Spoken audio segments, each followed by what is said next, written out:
Welcome to the Naked Relationship Podcast. I'm Adam, and I'm joined today without my fiance, Kelly, for something that we are doing that's pretty new, something that we've been thinking about doing for the last several weeks. We've been trying to figure out how we want to make the podcast better and different ways to do it. So this is a beta test, and so let us know what you think.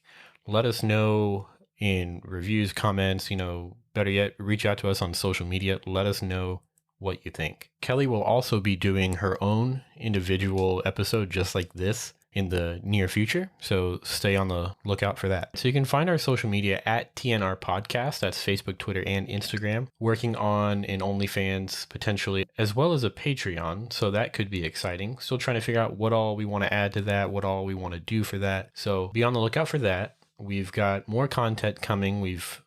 Kelly's got to finish up her blog that I've been getting on her for the last month and a half on, but she's really close to being done with it. So you can also check out our website to see the one blog that we have up, and that is thenakedrelationship.com. You can email us on there. You can fill out a contact form. You can read our blog. You can look at a bunch of different things. You can even listen to our podcast. All right. So there's a couple things that I want to talk about. The first is I had a play date last night. And so one of the things that we're doing new potentially is I'm going to talk about my play date here on the podcast. Kelly has not heard anything in detail about this play date. And so it'll be interesting to see how this plays out in our relationship as well as on the podcast. Our friend Melissa came over last night after I canceled on her 2 or 3 times, which wasn't by design. It was, kind of one of those where I've had migraine headaches off and on for more on than off these last month, 5 weeks or so. Because of that, I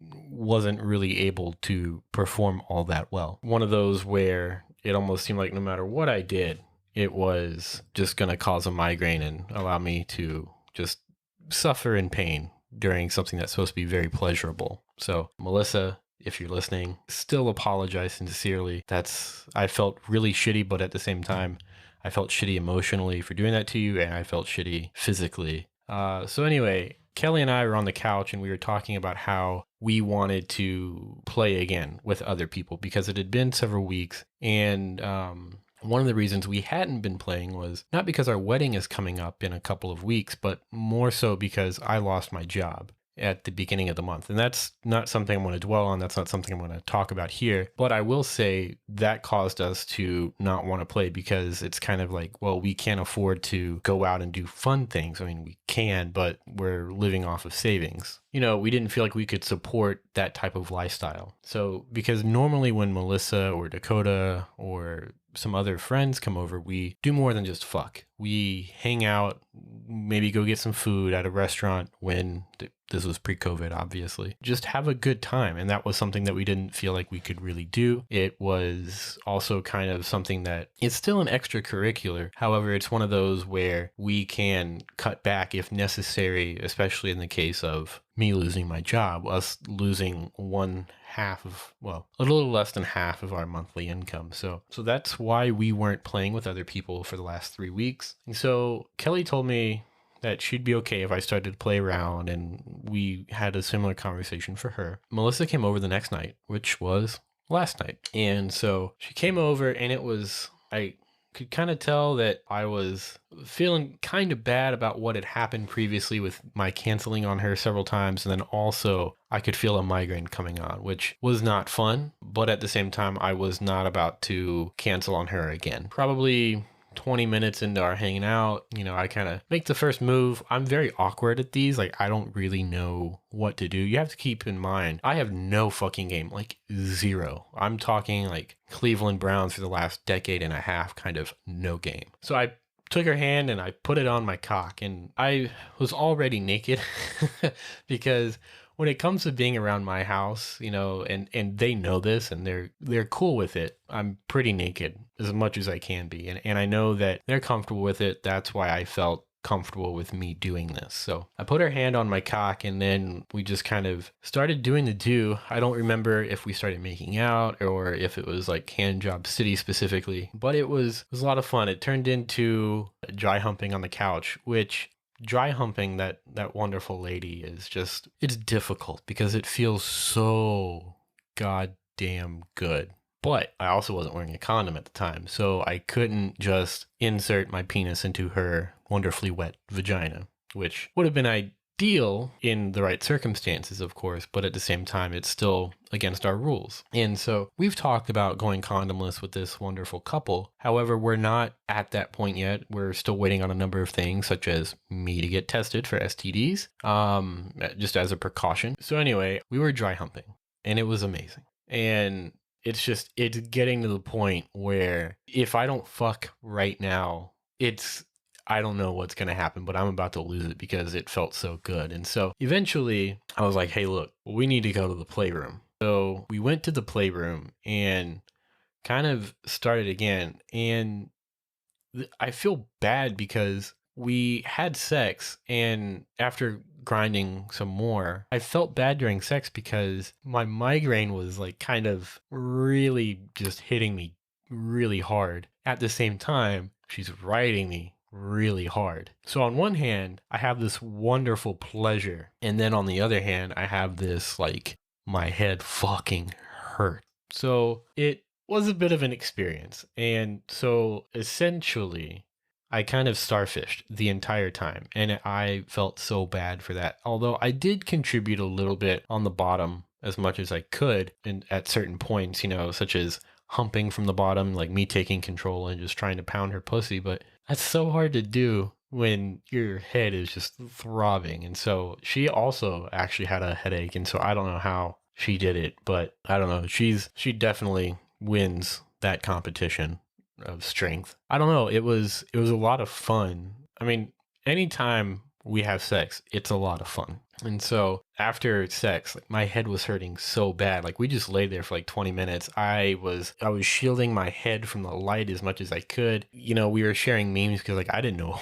like what to do. I didn't want her to leave. I didn't want her to have a bad time. And so I shared some memes because who doesn't love memes? Eventually, we get the idea to, hey, let's go get cookout. It's kind of like a tradition anytime we hang out with this wonderful couple. And so we went to cookout. That was an experience because going into it, right after I suggested that my eyelid was very difficult to open because of my migraine, which was a new experience for me. But a couple minutes later, my head was a little better, not anywhere close to 100%. It was a bit of an experience driving there. I think once we got into the drive-through line, I just turned my headlights off so I wouldn't see the reflection in the car in front of me. So we ended up going back to our apartment and watching one of my favorite movies. It's called The Other Guys. It's fucking amazing. And so while watching that movie, her and I were kind of Snapchatting each other and kind of flirting a little bit. I'm still like naked, I think. And so I sent her a snap of my cock, and that led to another blowjob, which she did something different. And it was really just nice. She used her tongue like my dick was a clit as she was coming up. So she was moving her tongue side to side while she was going up and down on my cock. And as soon as she started doing that, it was game over. I basically came in like 10 seconds or less. It was really, oh my goodness, so good. And so then all that blood pressure went straight to my other head, the head on my shoulders. And so another headache. So I wanted to go and do things, but I physically didn't feel like I could. And so we just watched the rest of the movie. And then after the movie was over, I was walking somewhat near her on the couch with probably about my cock standing at about 30% erection, which resulted in another blowjob, which then resulted in us going to the playroom for another round of coitus. And there was more dry humping, as always, more shoulder biting, neck biting. Eventually, I'm able to put the condom on, and I'm able to actually starfish again. Like, I still feel bad about it because, yes, I was able to contribute a little bit, but not nearly as much. I mean, the only position we did was her riding me, which still is amazing. It always feels amazing. But, I just kind of feel bad because like I feel like I should also contribute. I did try to, when she would slow down a little bit and I'd kind of pull her back down towards me and then start trying to pound her pussy that way. However, I couldn't really last long. Not that I was going to come, but it was just more along the lines of my head was hurting and I was out of breath. We did that and it was amazing. And then by then it's 1:30 in the morning, maybe a little later. So we started to wrap things up and she left. She was falling asleep several times during the movie. So I felt bad. I wanted to invite her to stay in our playroom, but I didn't want to put pressure on Kelly in the moment because she was having a shit night at work. And so I didn't know what to do there. But anyway, that's the majority of it. It was a lot of fun, as always, with Melissa. And so she got home safely, thankfully.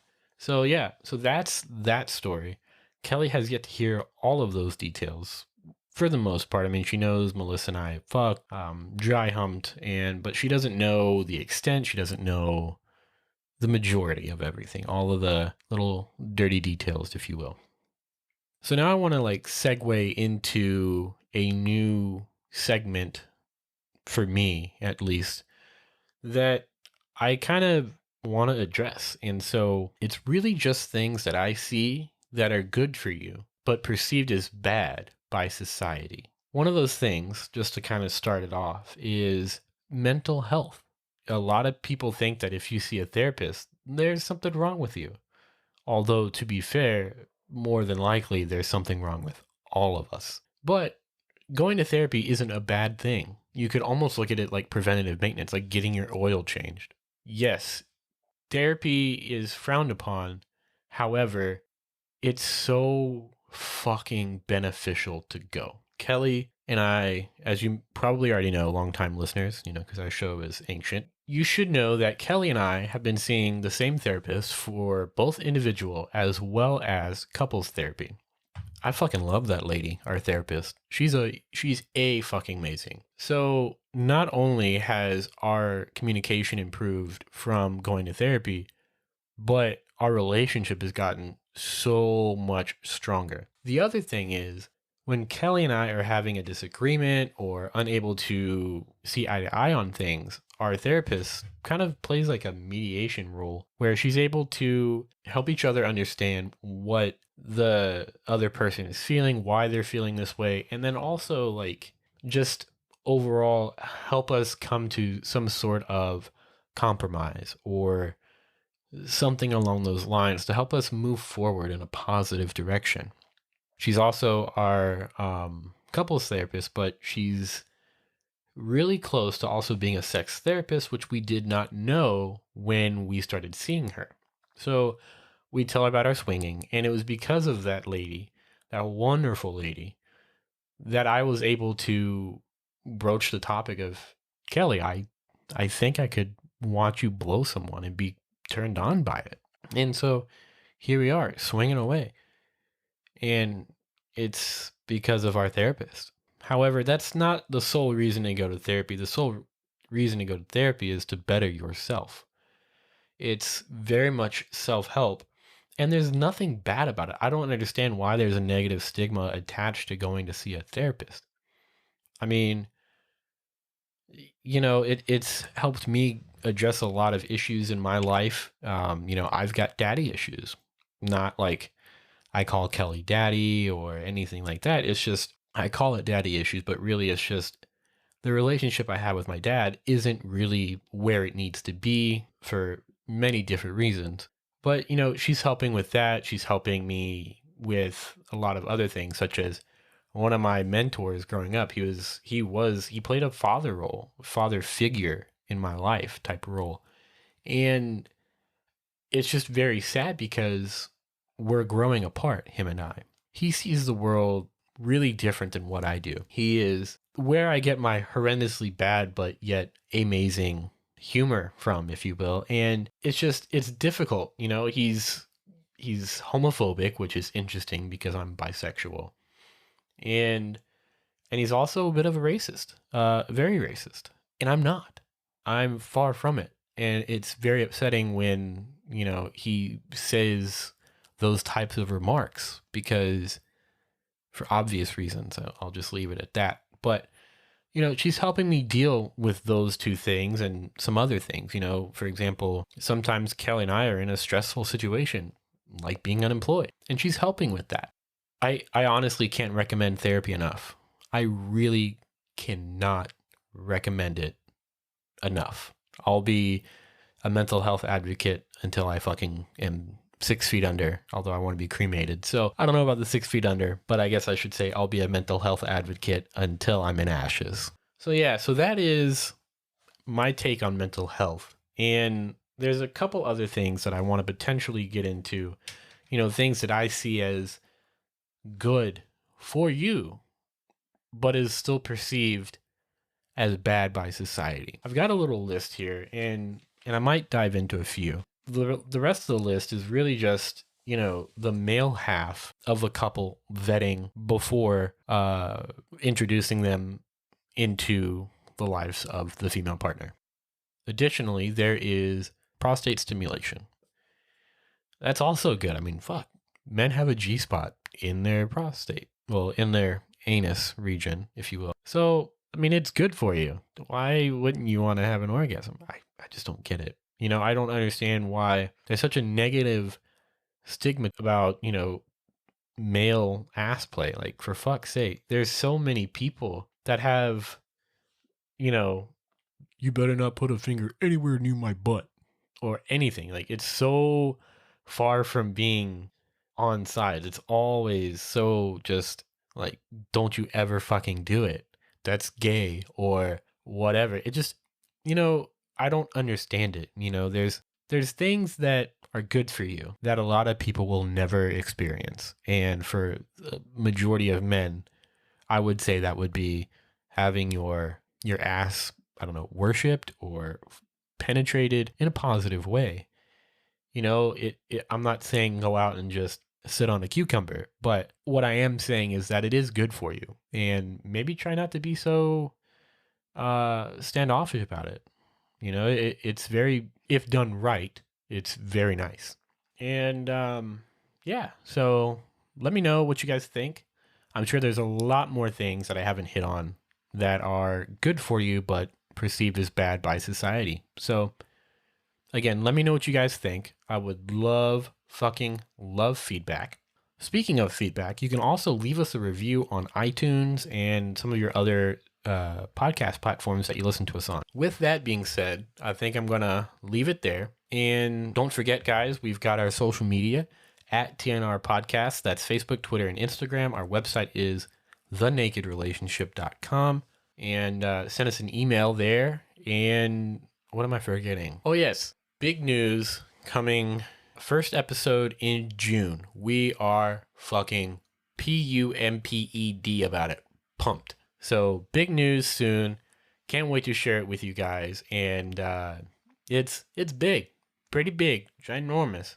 Just like a huge, well, you know what I'm trying to say. So anyway, I'll leave you guys alone now. Thanks for listening if you made it this far.